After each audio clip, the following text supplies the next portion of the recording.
I used to believe in fairy tales. Not the kind with glass slippers and talking animals. No, the modern kind. The kind where you work hard, find love, build a life together, and grow old hand in hand. I believe that if you gave your whole heart and stayed honest, you'd be rewarded with forever. That belief almost destroyed me. My name is Alina. I built my fortune from scratch, no trust fund, no lucky inheritance. Just me, an overworked laptop, 3 cups of coffee a day, and a stubborn refusal to quit.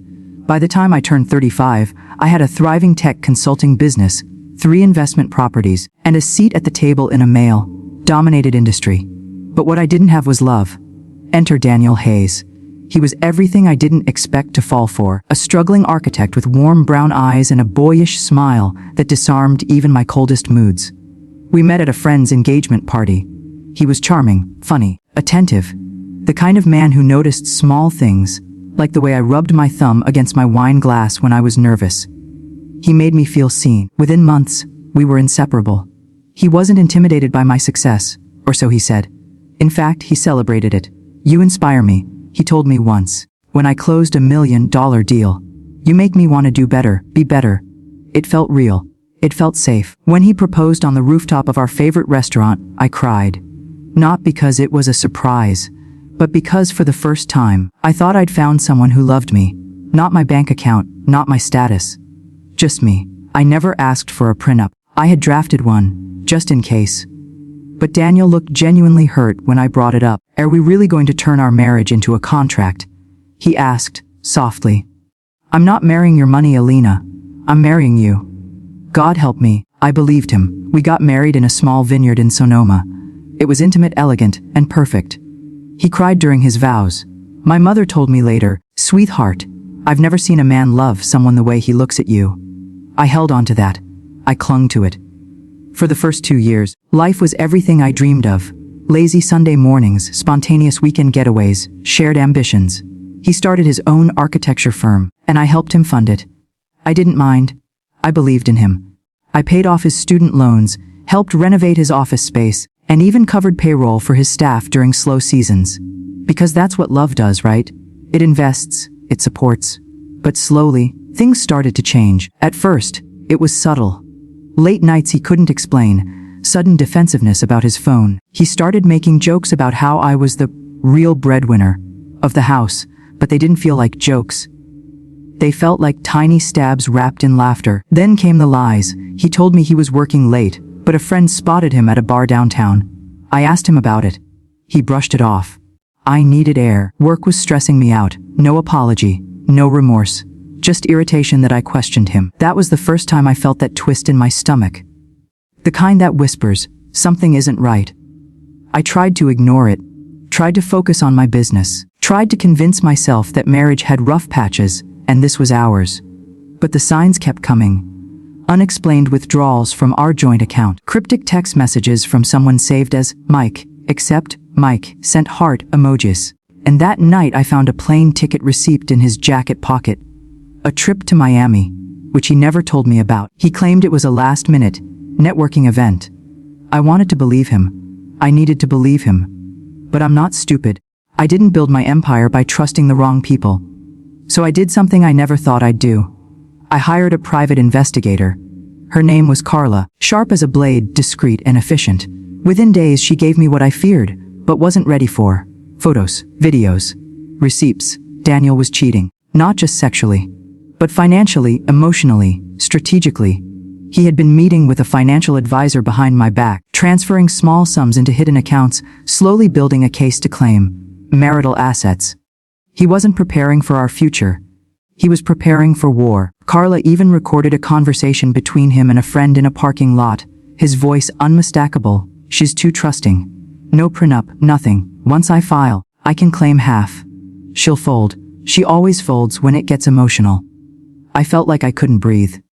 The man I kissed goodnight, the man I made coffee for every morning. He was planning to rob me, slowly, quietly, legally. I didn't cry, not at first. I sat there holding those photos, those receipts, that recording, and I felt cold. Not rage, not pain, just a deep, echoing hollowness. He had taken my love, my loyalty, my trust, and spit on it. But he made one mistake. He underestimated me. I didn't confront him. Not yet. I played my part, smiled, cooked his favorite meals, listened to his stories, even let him think he still had the upper hand. I needed time. I needed silence.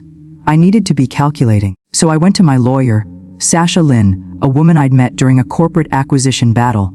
Fierce, brilliant, and absolutely ruthless. I handed her everything Carla had given me. Sasha didn't blink. "We'll let him file," she said, tapping the table. "Then we bury him in court." For the first time in weeks, I smiled. Daniel thought he was playing chess. He didn't know he was sitting across from the queen. It's strange, the way love dies. You think it'll happen all at once, like a glass shattering, but it doesn't. It dies in pieces. A lie here, a silence there. A look that lasts too long, a kiss that feels hollow. The night I learned everything, I didn't scream. I didn't confront him in a blaze of fury like some soap opera heroine. I simply sat in bed next to him, listening to the soft rhythm of his breathing, wondering how long he had been pretending, wondering how I had missed the signs, or worse, ignored them. Daniel had built a world around me, a world where he was my partner, my cheerleader, my best friend. But it was all a stage, and I was his willing audience. I started to remember things I had buried, moments that felt insignificant at the time, but now screamed for attention. Like the day I told him I wanted to start a scholarship fund for young women in tech. And he replied, "Shouldn't we focus on building our future first?" Or how he always hesitated before introducing me at industry events. He hated how people admired me, how they respected me. He used to say, "I just want to be the man beside the woman everyone's talking about." But he lied. He wanted to be the one everyone talked about, and he resented that he wasn't. Resentment is a quiet poison.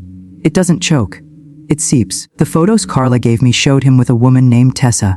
Younger, long legs, loud laugh. The kind of woman who played the game he wanted to play. Pretty and passive. I'd never heard her name before, but I recognized the necklace she wore in one of the photos. I bought it. For him. On our anniversary. I didn't cry because he cheated. I cried because I realized how little he valued everything I gave. The money. Fine. That I could earn back. But the years I spent believing in him. The nights I stayed up editing his project proposals. The mornings I rehearsed his presentations with him while making breakfast. That kind of betrayal isn't measured in dollars. But Daniel thought it was. When Sasha and I met again, she laid out the legal options in clinical precision. Is going to file for divorce. Claim irreconcilable differences. He'll try to argue that your business success was supported by the marriage, and therefore he's entitled to 50%. I laughed, bitterly. Never even touched my business. Sasha smiled coldly. Doesn't matter. In court, perception matters. But don't worry, we'll bury him in paper before he even opens his mouth. We began collecting everything. Every invoice, every transfer, every email between him and his financial advisor. Offshore accounts in the Cayman Islands. Secret meetings in hotel lobbies. There was even a wire transfer to Tessa for a consulting fee. It was all so arrogant, so sloppy. But then again, men like Daniel always believe they're smarter than the women they betray. While he was planning to steal half my fortune, I was building a case that would ruin him. But even with all the power and control I was regaining behind the scenes, the pain still lingered. It hit me in strange places. In the grocery store, when I passed by his favorite brand of coffee. In the car, when his favorite song came on. At night, when I reached for his warmth and remembered I was lying next to a stranger. It wasn't just a divorce. It was the death of a future I had planned. One night, I went to my mother's house. She opened the door and knew instantly. He did something, didn't he? I nodded. And for the first time since this all began, I cried, sobbed in her arms like a child. She didn't say, "I told you so." She just held me, rubbed my back, and whispered, "You're stronger than you think." Maybe I was. Or maybe I was just tired of being hurt. After that, I stopped pretending. I stopped cooking dinner for him. I stopped laughing at his fake stories. I stopped letting him touch me. I let the space between us grow, and he, too arrogant to notice the storm building, thought he was still winning. One evening, as I walked into the kitchen, I caught him on the phone with his lawyer. "She's calm. It's working," he said. "She's not going to fight back." I wanted to laugh. Instead, I quietly stepped back into the hallway and smiled. The calm before a storm isn't surrender. It's calculation. Weeks later, Daniel handed me the divorce papers at breakfast. No warning. No emotion. Just placed them beside my orange juice like a receipt. "I think it's time," he said softly. "We've grown apart." I looked at the papers. He wanted half. Of everything. Property, stocks, business assets. He smiled gently, as if he were doing me a favor. As if I should thank him for his grace. And I almost pitied him. He had no idea what was coming. I picked up the papers, nodded, and said, "Okay." His eyes widened. He expected a fight, tears, screams. But I just stood, cleared the dishes, and left. In that moment, I stopped being his wife. I became his reckoning. Sasha filed our counter petition the next day, a scorched earth response, with attached evidence so damning that even her paralegal paused mid-scan to say, "Whoa." Daniel thought the courtroom would be his stage. He didn't realize he was walking into an execution. The day of the hearing felt like walking into battle. Except I didn't wear armor. I wore elegance, a charcoal gray suit perfectly tailored, no flashy jewelry. Just one quiet symbol, the necklace my grandmother gave me before she died. A reminder of the strong women I came from. I pulled my hair back, stood tall, and walked into that courtroom not as a broken woman, but as a fortress rebuilt. Daniel was already there, sitting with his attorney, a smug man in a slick suit with the kind of face that smiled like he already thought he'd won. Daniel looked calm, confident, arrogant. He wore a navy suit, the one I bought him for his firm's first anniversary. I watched as he adjusted his cufflinks like this was just another negotiation. He didn't look at me. Not once. He didn't need to. In his mind, the game was already over. He thought I was naive, emotional, predictable. He thought I'd break under pressure, cry, plead, maybe even try to get him back. That was his fatal flaw. He still believed I was the woman he married. When the judge, a sharp, no-nonsense woman in her 60s, entered the room, I felt a shift in the air. Sasha leaned over and whispered, "Showtime." Daniel's lawyer made his opening statement first, polished, smooth, full of performative sympathy. He painted Daniel as the supportive husband who helped me, emotionally and logistically, build my business empire. He implied, with careful legal language, that my success was, in part, his achievement too. He claimed I had become cold and detached over the years, prioritizing my career over our marriage. That Daniel had sacrificed his own professional ambitions to support me. I almost laughed. He sacrificed nothing, but I let it slide. I let them spin their web, because they had no idea what we were about to drop on them. Then it was our turn. Sasha rose with the quiet confidence of someone who knew the next move was checkmate. She began with a brief history of my company, documents showing it was incorporated years before I met Daniel. All investments came from my accounts, my intellectual property, my partnerships. She presented account ledgers, legal agreements, and screenshots of email correspondence. Then she paused. "Your Honor," she said, "with your permission, I'd like to submit a sealed envelope into evidence. Contents include audio and visual materials relevant to the integrity of the petitioner's case." The judge raised an eyebrow. "Go ahead." Sasha handed the envelope to the clerk, who brought it to the judge. Daniel shifted slightly in his seat. His lawyer glanced sideways at him, unsure. The judge opened the envelope. She read the first few pages.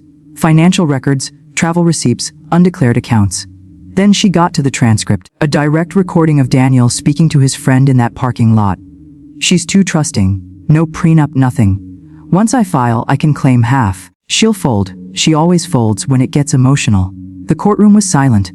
The judge looked up. Her expression changed. Not anger. Not outrage. Amusement. She laughed. Not loudly. Not mockingly. But audibly enough to make Daniel freeze. Then she asked, "Is this voice verified?" Sasha nodded, confirmed by a licensed forensic audio specialist. "Full authentication file is included in the packet." The judge leaned back. "Mr. Hayes, do you have any objections?" Daniel's lawyer stammered, We weren't aware of." That wasn't the question. The judge interrupted. Her voice cut like a blade. "Mr. Hayes, do you deny this is your voice?" Daniel opened his mouth, closed it, tried again. I don't recall saying that." "Oh," the judge said dryly. "Then perhaps the video file will help." She clicked play on a screen facing the bench. Daniel's face appeared, grainy but clear, standing next to his car, his voice unmistakable, the same line, word for word. When the screen went black, the judge sighed. "Mr. Hayes, do you take this court for a fool?" His lawyer leaned in, whispering furiously. Daniel just stared at me. For the first time that day, I didn't smile. I didn't gloat. I just looked back at him the way you look at someone you no longer recognize. The judge slammed her gavel down once, sharply. This court has reviewed enough. We will now proceed with summary judgment. Daniel looked confused. His lawyer objected, begging for an adjournment, but it was useless. The judge continued, her voice unyielding. The evidence provided not only disproves the petitioner's claims of contribution to the respondent's business success, but also indicates a premeditated attempt to defraud this court. She turned to Daniel. Sir, not only will you receive no portion of the respondent's assets, but the court is also referring this matter for potential criminal review regarding financial misconduct and attempted fraud. Daniel's mouth opened. Closed. He looked like he'd just swallowed a grenade. But... Sit down, Mr. Hayes. The judge said. You've said enough. And that was it. The courtroom emptied slowly, murmurs following us as we walked out. Daniel stayed seated, stunned, like the walls had caved in and he hadn't yet noticed the rubble around him. I stepped outside into the sunlight. It was quiet, peaceful, clean. Sasha joined me a moment later. You did it, she said. No, I replied. We did. I checked my phone. Carla, my PI, had texted. He just got served at his firm. IRS is about to have a field day with him. Tessa, too. Poetic. Daniel had spent years building a plan to take me down, and in just one envelope, it all crumbled. They say revenge is best served cold, but I disagree. The sweetest revenge isn't cold. It's warm. It's peaceful. It's quiet. It's not about fire or fury. It's about walking away without a single scar you didn't choose to keep. And I chose to keep one. Daniel tried to destroy me, but instead, he exposed himself. The days following the courtroom judgment were a blur of media murmurs and legal echoes. Daniel's firm was audited. His hidden accounts were frozen. His mistress, Tessa, was subpoenaed for questioning in a fraud investigation, and in the days that followed, she vanished. Quit her job, deleted her socials, disappeared from his life like she'd never existed. I wish I could say I felt satisfied watching his world crumble. I didn't. What I felt was clarity. For the first time in years, the fog had lifted. The pain was real, but it no longer owned me. It just taught me. 1 week after the judgment, I sat in my kitchen, reading a handwritten note Daniel had sent through his lawyer. No apology, just a desperate appeal to keep things private, to preserve what's left of our reputations. I burned it in the sink. He cared about optics. I cared about truth. I took time off. Not from work, I loved my work, but from noise. From pleasing others. From pretending to be okay just to maintain some polished image. I booked a quiet cabin up in the mountains for a month. No phones, no emails. Just silence, nature, and a leather-bound journal. And in that silence, I did something radical. I forgave him. Not for his sake. Not to absolve him, but for mine. Because holding on to rage is like holding your breath waiting for someone else to suffocate. And I was tired of suffocating. Forgiveness is not forgetting. It's just saying, you don't get to live in my head anymore. 6 months later, I founded the Fortuna Foundation, a non-profit offering free legal consultations for women entrepreneurs, newlyweds, and survivors of financial abuse. We offered workshops, private legal support, and even grants for women rebuilding after divorces. I didn't put my name all over it. I didn't need recognition, but every time a woman walked into one of our offices terrified that she might lose everything, I saw her. I was her. And every time one of them left stronger, smarter, and in control of her story, I felt a small piece of my own healing stitch itself back together. One letter, in particular, I kept tucked in my drawer. It came from a woman named Jasmine, a mother of 2 whose husband had emptied their savings and tried to walk away. We helped her fight back. We helped her win. Her letter read, "Thank you for building something after your pain, because now I can build something after mine." That letter meant more than any courtroom victory. As for Daniel, he tried to rebuild, rebranded his company, even put out a public apology post blaming stress and poor judgment. It didn't land. Too late. Too transparent. Last I heard, he was working contract jobs under a different name, barely scraping by. No one wanted to partner with someone who'd been publicly humiliated in court for trying to scam his own wife. I never replied to his messages. He sent a few apologies, rationalizations. Once even a photo of us from our honeymoon with the words, "We were happy once, weren't we?" I didn't need to answer. The past has a funny way of begging for attention when the future is moving on without it. 1 year to the day after the divorce was finalized, I sat on a beach in Italy, alone by choice, watching the sun set in a burnt orange sky. I sipped a perfect espresso, warm against the sea breeze, and pulled out my journal. No sadness, no pain, just gratitude. Gratitude that I had survived. Gratitude that I had the strength to turn betrayal into something useful. Gratitude that, in the end, I chose myself. That's the thing they never tell you about revenge. It's not about destruction. It's about reclamation. I didn't destroy Daniel. I just refused to let him destroy me, and that was enough.